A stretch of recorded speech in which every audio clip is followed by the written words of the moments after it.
Shot in 4K ultra high definition. Your #1 source for local news. WRAL News. Coverage you can count on. Still enough moisture out there today for an isolated shower or thunderstorm later this afternoon. I'll show you when we finally move into a drier pattern. Widespread power outages are still an issue this morning in western North Carolina as damaged roads make search and rescue operations difficult. The areas President Biden plans to tour during his visit today. Also, hundreds of people are still unaccounted for in the mountains. We'll tell you about the search for a woman who disappeared after she and her fiance were swept up in floodwaters. Folks are getting some cell service back, some power back, and we are getting more of those images in from western North Carolina. Good Wednesday morning to you. I'm Jeff Hogan. And I'm Renee Chu, and hopefully get a stretch of drier weather as well. Meteorologist Elizabeth Gardner in the WRAL Severe Weather Center. And we're hoping for some drier weather around here, too. Yeah, we definitely are. We take a look at satellite and radar, and it's quiet right now. Of course, I'll be following. I'll let you know if we have any little cells that pop up during the morning hours, but it's much less likely. Later in the afternoon, as we start to add some heat to the atmosphere, we could see a few isolated showers and thunderstorms pop up. It's still going to be a fairly muggy day for us today. Take a live look at North Hills this morning. When I walked in, I could see a few stars through the clouds, sort of a broken sky out there. 69 our temperature, 66 is our dew point, and that is a little bit lower than it was yesterday. Our high temperature close to 80 degrees this afternoon with a mix of sun and clouds this afternoon. We still have a 40% chance that a tropical system could develop in the Gulf of Mexico, but a cold front that'll be sitting across the southeast is likely to force this down to the south. You can see how we see by early next week some rain moving into Florida. At this point, it doesn't look like it'll be much of an issue for us, but we'll talk more about our potential for rain today here coming up. This morning, search and rescue teams in the western part of our state are working tirelessly to find hundreds of people who are still unaccounted for. Damaged roads are a problem, hindering crews from getting to people who need that help.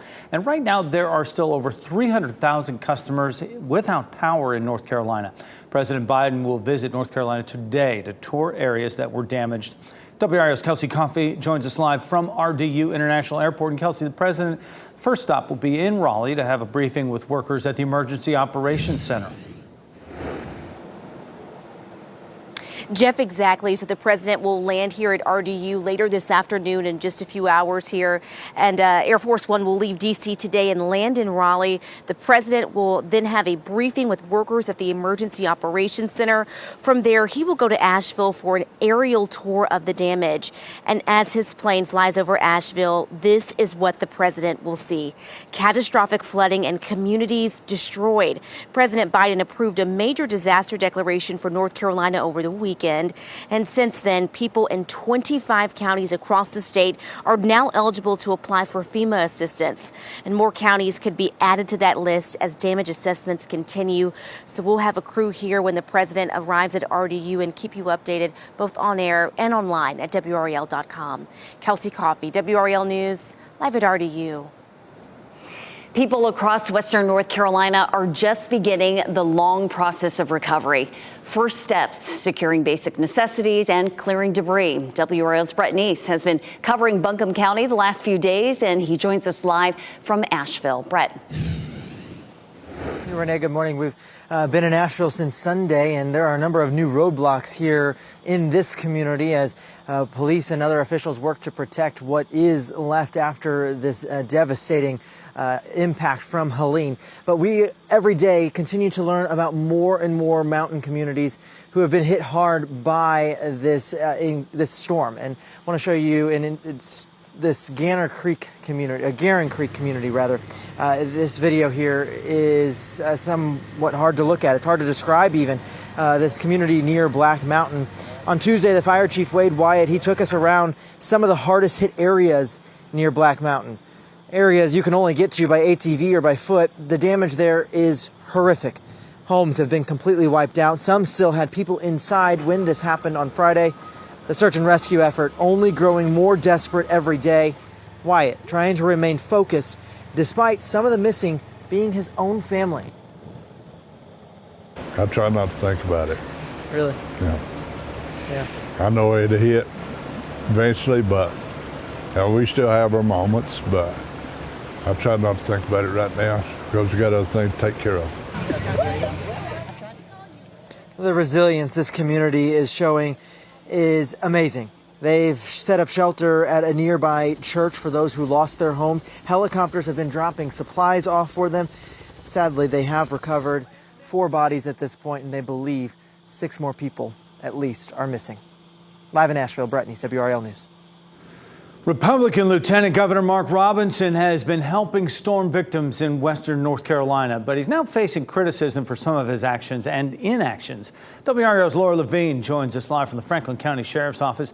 Laura, we've learned Robinson didn't vote for Governor Roy Cooper's request for emergency services last week. Jeff, good morning. We're here at the Franklin County Sheriff's Office because this is where Lieutenant Governor Mark Robinson has really been working to get resources sent to western North Carolina. Behind me, you can see there is a truck here. There's some supplies, cases of water. Later this morning, he's going to meet and join local officials to give an update on some of their relief efforts. But as you mentioned, posting on X in recent days, Robinson has called on Governor Roy Cooper to send more resources to people in the western part of the state. But WRAL has learned Robinson didn't vote for Cooper's request for emergency services last week. Now, when we asked Robinson's office why he didn't vote, his chief of staff sent a statement that didn't address the question. Former Governor Pat McCrory criticized Robinson for needling Cooper in the middle of a crisis, telling our NC Capitol team, quote, "This is not a time for criticism. This is a time for working together. You don't do that while they're still in the middle of search and rescue and recovery." Now, Robinson plans to talk more about his relief efforts again with this press conference beginning at 8:30 this morning. For more on his response and his efforts to help the people in western North Carolina, you can head over to the WRAL NC Capitol section on WRAL.com. Laura Levine, WRAL News, live in Franklin County. Iran has launched its largest ever attack on Israel, firing about 180 ballistic missiles. It's another escalation of the months-long conflict between Israel and the Iran-backed militia Hezbollah. Israel has vowed to retaliate, and Prime Minister Benjamin Netanyahu says Iran has made a big mistake and will pay. That is stoking fears of a wider all-out war between the two countries. President Joe Biden praised the U.S.'s role in thwarting Iran's missiles, though the White House does not believe Israel has made a decision on how to respond to this attack. NC State campus police are warning students and staff about a car theft. A wolf alert was issued last night saying a 2016 black Hyundai Elantra was stolen from the Centennial Park and Ride on Oval Drive. This comes a week after another wolf alert was issued warning students and staff about a series of car break-ins across campus. No information on suspects has been released. Sean Combs now faces new allegations from over 100 men and women. What's in this latest lawsuit? Also, more stories of survival from the western part of our state. How a man was able to save his and his dog's lives when water started rushing into their home. And here's a live look at Pinehurst this morning. It's going to be a calm weather day with a small chance for rain in some areas. Meteorologist Elizabeth Gardner is tracking that and your rain chances for the rest of the week. From the WRAL Severe Weather Center, North Carolina's most experienced team of meteorologists. 441. It's a quiet morning for us this morning. We are still dealing with some cloud cover. Temperatures are, on the warm side for this time of year, and it's still a little muggy. 69 in Durham and in Raleigh, 70 degrees in Fayetteville. We should see a bit more sunshine today. Can't rule out an isolated shower or thunderstorm later on this afternoon. We're starting off with a few breaks in the clouds this morning. Notice what happens this afternoon, though. We get back down to around 60 to 70% coverage of the sky. And that means we'll see a few holes in the clouds, but there may be a few isolated showers that pop up too. Heading out the door for exercise this morning, watch out for some patchy fog. We haven't seen much of that yet, but we could see some of that developing. We'll see a high this afternoon around 80 degrees. Coming up, we'll talk about when we may see a bit of a drop in our humidity. Sean Diddy Combs may soon face new allegations from more than 100 additional men and women. A Houston-based attorney says at least 120 people have contacted him. He says they claim they were victimized by Combs and others close to the music mogul. The attorney says that includes accusations of sexual assault, rape, and sexual abuse of minors. Combs has already been indicted on federal charges, including sex trafficking. People in the western part of our state are still unaccounted for this morning. In Marion, North Carolina, the damage was extensive. The water surged and mudslides destroyed homes. This water rescue was caught on camera as first responders pulled John Norwood out of the water. Norwood and his fiancée, Julie LaRue, were seeking shelter from the storm at a neighbor's house, but a mudslide destroyed that and sent Norwood and LaRue down the river. Norwood was rescued, but LaRue is still missing. His family says he has some injuries and an infection. Norwood's family has started a GoFundMe account to help with medical and recovery expenses. A man lost his home, but he and his dog are safe after a neighbor was able to pull him from his roof during flooding from Helene. This is what's left of Dave Donald's home in Buncombe County. Mud cakes the kitchen floor, furniture overturned, and water still stands. Donald and his dog stayed in the home in Swannanoa through Helene. Donald's wife was in Florida with her daughter. Donald called her during the storm to tell her he was in trouble. Into the house, and he's getting onto the bed to stay out of the water, and then within about 45 minutes, she said, water's reached the bed, they're getting onto the kitchen counters. Water eventually filled the whole home, trapped Donald and his dog in the attic, and he reached out the window to wave for help. A neighbor on a kayak used an axe to break through and pull him and the dog to safety. The Donalds did not have flood insurance, so they are working with FEMA and attorneys to try to get help. Tonight marks the beginning of Rosh Hashanah, the Jewish New Year. The observance begins at sundown. It marks the beginning of the High Holy Days, 10 days of reflection and repentance that end with Yom Kippur. Jewish leaders say they expect attendance at Rosh Hashanah services to be higher than normal this year as Jews commemorate 1 year since the Hamas terror attacks on October 7th last year. 2 Cumberland County football games originally scheduled for Friday are being moved to different times. A release from Cumberland County Schools says a Friday event will require a large number of law enforcement officers. So there will not be enough officers available to provide security for all the games. The game at Terry Sanford will be played tomorrow night at 6:30. And the Westover game will be Saturday at 6:30. The release does not say what the large event is, but former President Donald Trump will be in Fayetteville for a rally on Friday night. The Education Department is testing a new form to try to help college students get the financial aid they need. The department is testing the 2025 and 26 FAFSA form now. It is trying to get ahead of any problems that may arise. The department tried to revamp the form last year, which caused a lot of problems for many students. Some couldn't get the aid they needed in time for this year. The new form is expected to go public in December. Tonight, the Carolina Hurricanes are hitting the ice for a preseason game against the Nashville Predators. The game will help generate funding to support relief efforts in Western North Carolina. All ticket revenue from tonight's game will go directly toward hurricane relief. The game will be at Lenovo Center with general admission tickets available for just $10. Parking will be free. Fans can also contribute through concession sales and a silent auction. 4:46 the time right now. Maybe they get a little tailgate in before they head into the arena and get something at the concession stand this time. It's going to a good cause. Elizabeth Gardner in the WRAL Severe Weather Center right now with a look at that satellite radar right now. Looks pretty clear. It is, yeah. We're pretty quiet right now. There's a cold front that's back to our north and west. It's going to slide through. It's a pretty weak front. It could spawn just a couple of isolated showers or thunderstorms later on this afternoon. So we'll walk you through futurecast. This morning, there are a few holes in the clouds out there. However, where we see holes in the clouds, we may see some fog developing. We haven't seen any yet, but certainly conditions are right for that. So keep checking back with us before you head out the door this morning, and I'll let you know if it looks foggy where you're headed. At lunchtime, we're variably cloudy and just an isolated shower pops up. There's 5 o'clock this afternoon. And again, the coverage isn't huge, but we'll give it about a 30% chance. Here's a live look at North Hills, and there's definitely some cloud cover. You can see the gray here hanging over North Hills and Raleigh. Our temperature is 69 and our dew point is 66. Both of those numbers are a little lower than yesterday. And gradually, we're going to see some fronts moving through that continually drop our humidity, but it's going to be gradual. We're not going to see like one big front that finally ushers in some really nice fall weather until next week.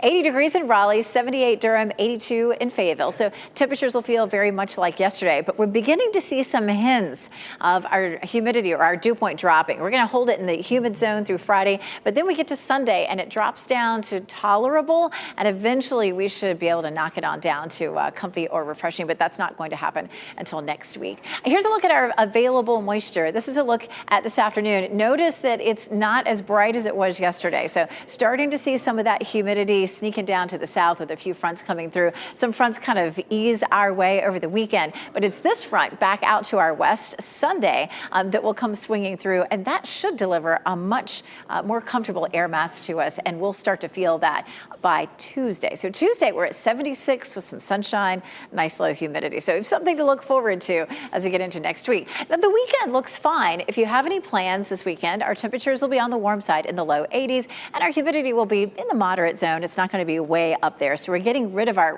really soupy tropical air mass, but we should get into more refreshing air as we get into early next week. But if you have outdoor plans, those overnight lows will be in the low 60s. That'll be comfortable, and of course, will be nice and dry. We still have a couple of storms that are trying to develop in the tropics, and so we'll talk more about that coming up in just a bit. Elizabeth, thanks. In the wake of Helene, one father went the extra mile, 27 to be exact, to make it to his daughter's wedding. The obstacles he faced while racing against the clock to walk her down the aisle. Plus, the tributes pouring in for late actor John Amos after the news of his death.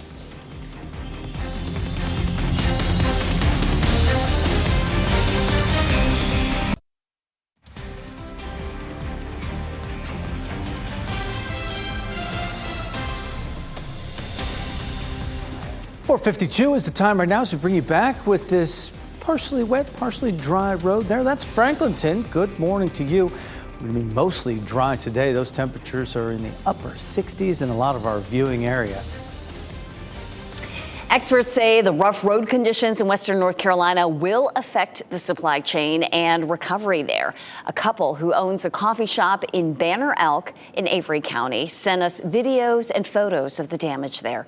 They say they're among the lucky ones to still have power, so they've been feeding the community as they can. But supplies are dwindling. Grocery stores remain closed, and they're not sure when or how they'll be able to get new shipments. A South Carolina dad proves that love knows no boundaries, no distance, or maybe it's a lot of distance. Despite getting stuck in Helene, one father traveled 27 miles, most of it by foot, to be there on his daughter's wedding day. David Jones hit the road Friday night, headed from South Carolina to his daughter's Elizabeth's wedding in Johnson City, Tennessee.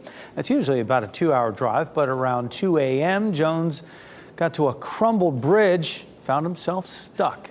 So Jones, who is a marathon runner, was determined to get there, even if it meant walking the rest of the way to the church. He says he fell into waist-deep sand at one point, lost shoe, climbed roots, and trekked through mud. State troopers he met told him to turn around. And I said, well, you don't understand. My daughter's getting married at 11 o'clock this morning, and I'm going to be there to walk her down the aisle. Jones made it to the church at 7:30 in the morning in time to walk his daughter down the aisle. In total, he walked 17 of those 27 miles for that memory. Good on you. Yeah, worth every step. Yes. That is so touching. Restaurants here in Wake County are pitching in to help people in western North Carolina. Today, Mojo's Burger Joint in downtown Raleigh will donate all sales directly to local organizations working to help those affected by Helene. The restaurant is on Glenwood Avenue. It opens at 11. We're getting our first look at Nicole Kidman's new risky role, plus an iconic country music band is reunited. Here's Anna Eliopoulos with the Hollywood Nation. I don't know anything about geography. Me neither. Kelsey quizzes, Kidman risks it all, and Rascal Flatts reunite in the Hollywood Nation. Rascal Flatts is banding back together. After taking a 5-year hiatus, the country music icons will hit the road for their 2025 Life is a Highway tour to celebrate the band's 25th anniversary. The trio will perform their biggest hits, including Bless the Broken Road, What Hurts the Most, and Life is a Highway. The 21-city trek kicks off February 13th in Evansville, Indiana. You're going to kill a whole lot of people, aren't you? The Reacher universe is expanding. Prime Video is developing a spin-off series centering on Maria Sten's character, Frances Neely. The actor has starred alongside lead star Alan Ritchson in seasons 1 and 2 of the show and will also be a part of the upcoming 3rd season. Is now a good time to introduce the interns? Yeah. Nicole Kidman puts her career on the line in today's First Looks. A24 released the trailer for the erotic thriller Baby Girl, starring the Oscar winner as a high-powered CEO who engages in a dangerous affair with her intern, played by Harris Dickinson. The film opens in theaters December 25th. You guys ready to play? Yeah! Three-time Super Bowl champion Travis Kelce is ready for game time as the host of Prime Video's Are You Smarter Than a Celebrity? The show features contestants relying on celebs to help answer elementary school questions in hopes of winning the $100,000 grand prize. The spin-off game show premieres October 16th. Good job. Looks like he learned some moves from his brother. John Amos has died. He was best known for his roles in Roots and the sitcom Good Times. He was 84 years old. His son says he died of natural causes. Several former co-stars have shared their condolences. Amos's Coming to America co-star Garcelle Beauvais shared a selfie with Amos there on her Instagram story, writing, "I will miss you, John." And comedian Martin Lawrence shared this photo to X.